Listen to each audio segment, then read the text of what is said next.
आज आपण एका अशा ठिकाणाबद्दल बोलणार आहोत जे केवळ एक मंदिर नाही तर पुणे शहराचं हृदय आहे, लाखो लोकांचं श्रद्धास्थान आहे आणि सामाजिक कार्याचं एक प्रेरणास्थान आहे।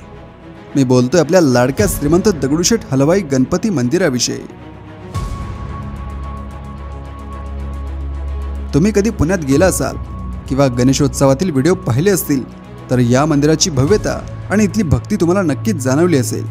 पण या मंदिरामागे एक खूप मोठी आणि हृदयस्पर्शी कहाणी दडली आहे। एक असा इतिहास आहे जो तुम्हाला अगदी थक्क करेल।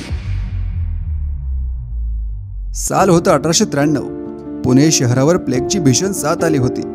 या साथीमध्ये श्रीमंत दगडूशेठ हलवाई आणि त्यांची पत्नी लक्ष्मीबाई यांनी आपला एकुलता एक लाडका मुलगा गमावला।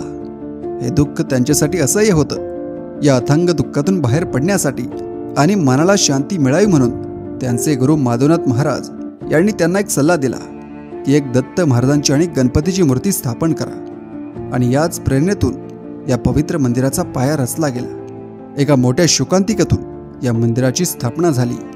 ही केवळ वैयक्तिक सांत्वनाची बाब नव्हती तर यातून एक सार्वजनिक श्रद्धास्थान निर्माण झाले। कालांतराने हे मंदिर केवळ धार्मिक केंद्र न राहता समाजसेवेचे एक मोठे व्यासपीठ बनले।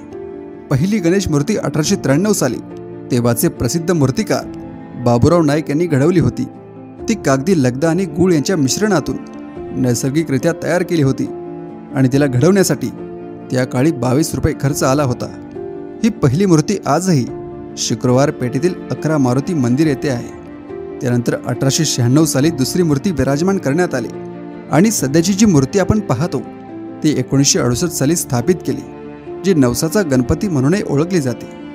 या मंदिराच्या इतिहासात लोकमान्य टिळकांचे योगदान खूप महत्त्वाचे आहे।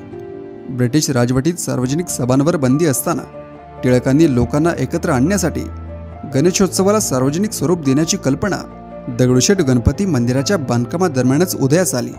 या पावलामुळे दगडूशेठ गणपतीला पुण्यातील सर्वाधिक लोकप्रियतेचे आणि आदराचे स्थान मिळाले। यामुळे हे मंदिर केवळ एक धार्मिक स्थळ न राहता स्वातंत्र्य संग्रामाच्या काळात राष्ट्रीय एकात्मतेचे आणि सामाजिक जागृतीचे एक महत्त्वाचे प्रतीक बनले।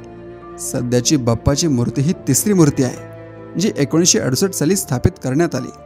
ही मूर्ती अत्यंत आकर्षक, तेजस्वी आणि अलंकारिक आहे, जी भाविकांना लगेच मोहून टाकते। ही मूर्ती सुमारे 7.5 फूट उंच आणि 4 फूट रुंद आहे। बाप्पाला सोन्याचे अत्यंत सुंदर अलंकार, मुकुट, कर्णफुले, बाजूबंद, कमरपट्टा असे सर्व अलंकार परिधान केलेले असतात। हे सर्व सोन्याचे अलंकार भक्तांनी अनेक वर्षांतून देणग्यांमधून दिले आहेत।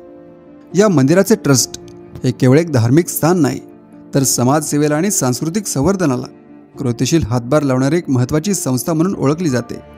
मानव जातीची सेवा हीच परमेश्वराची सेवा या भावनेने ट्रस्ट अनेक व्यापक सामाजिक कार्य करतो।